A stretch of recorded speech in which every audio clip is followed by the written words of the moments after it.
Hiram ওর পুতুলটাকে নিয়ে খেলছে, এমন সুন্দর করে আদর করছে, মনে হচ্ছে যেন একদম এটা একটা বাচ্চা।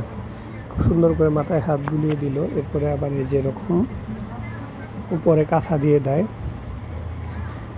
সুন্দর করে। আবার যেখানে দেখছে যে প্রস্রাব করছে কিনা, আমরা ওকে দেখি মাঝে মাঝে ঠান্ডা লাগছে কিনা, ও সেইটা দেখতেছে পুতুলটারই।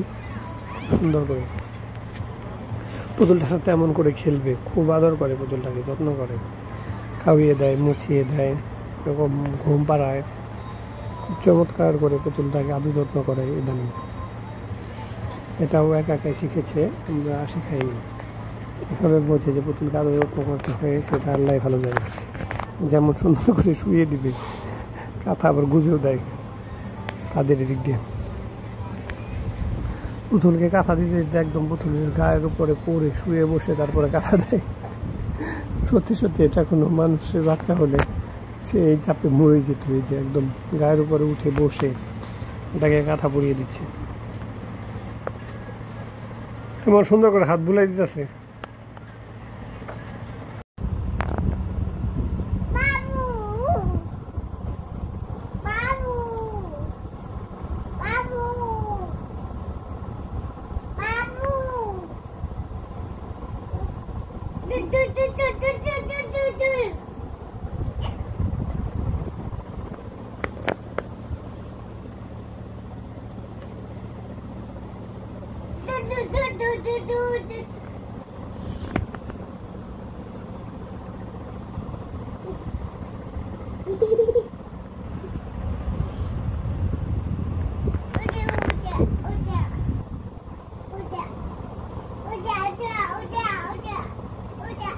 কি কি বাবা?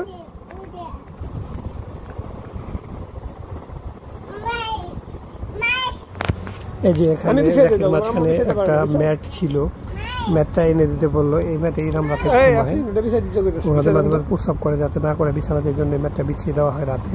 সেই ম্যাটটা এখন বিছিয়ে দিতে বলতেছে, মানে ওর বাবুকে এখানে শোয়াবে।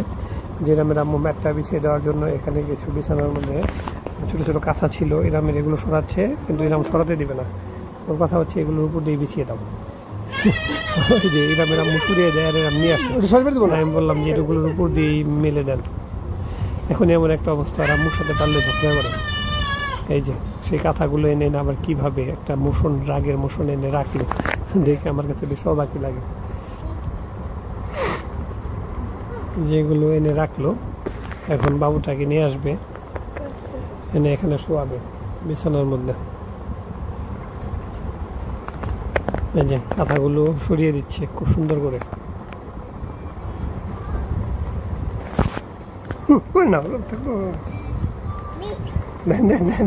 আপনি দিচ্ছেন এটা আবার ফেক। বাবুকে নিয়ে আসলো এখানে শোয়ানোর জন্য, সুন্দর করে এর উপরে এখন কাঁথা দিয়ে দিবে, চমৎকার করে যত্ন করে কাঁথা।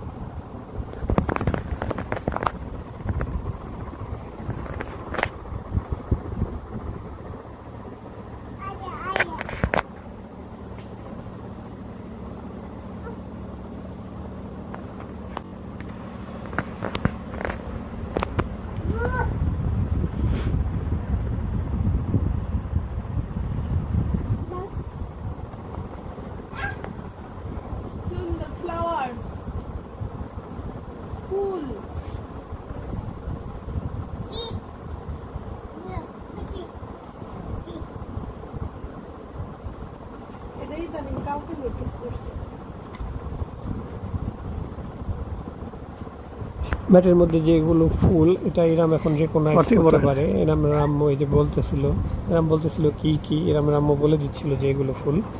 এরাম এটা এখন সুন্দরভাবে চিনতে পারে, আঙ্গুল খেতে খেতে বাবুর যত্ন করে।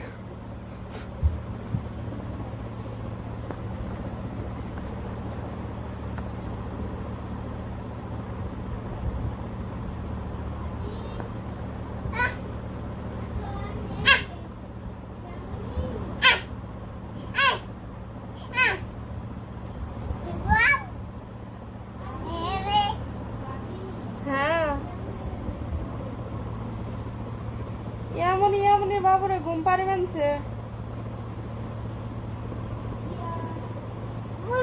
বাবু